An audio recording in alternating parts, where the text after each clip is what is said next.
I'm Binsky and we're about to start our epic 6-day road trip across California.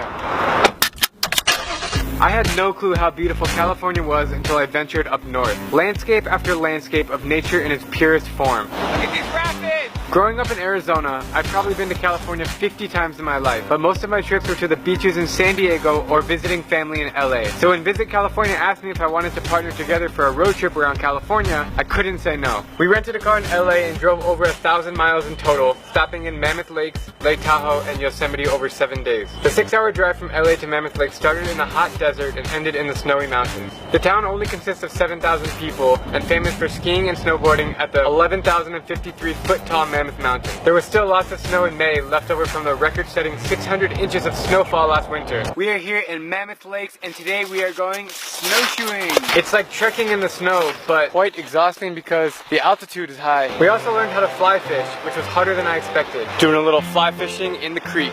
Like I said, you kind of react to what the fish are doing. I got it!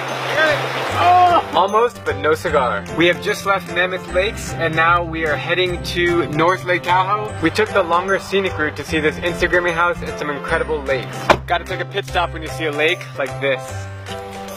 Not a soul was around. In Lake Tahoe, we stayed in Squaw Valley, home of the 1960 Winter Olympics. We went skiing on one of the most iconic mountains in North America, and by night, we were out here paddleboarding in Lake Tahoe. It is so peaceful and calm. Snow on the mountains, and crystal clear, freezing cold blue water. Finally, we hit the road for Yosemite National Park, the place I was most excited to see on this trip. The 6-hour drive southbound was spectacular, and my eyes were glued outside. We had 2 days to explore Yosemite's giant waterfalls, ancient rock formations, tall pine trees, deep valleys, and steep cliffs. The highlight was whitewater rafting in these Category 4 rapids. Keep going, harder! The water level was the highest in decades from all the melting snow. Thanks for watching and I can't wait to explore more of this beautiful state.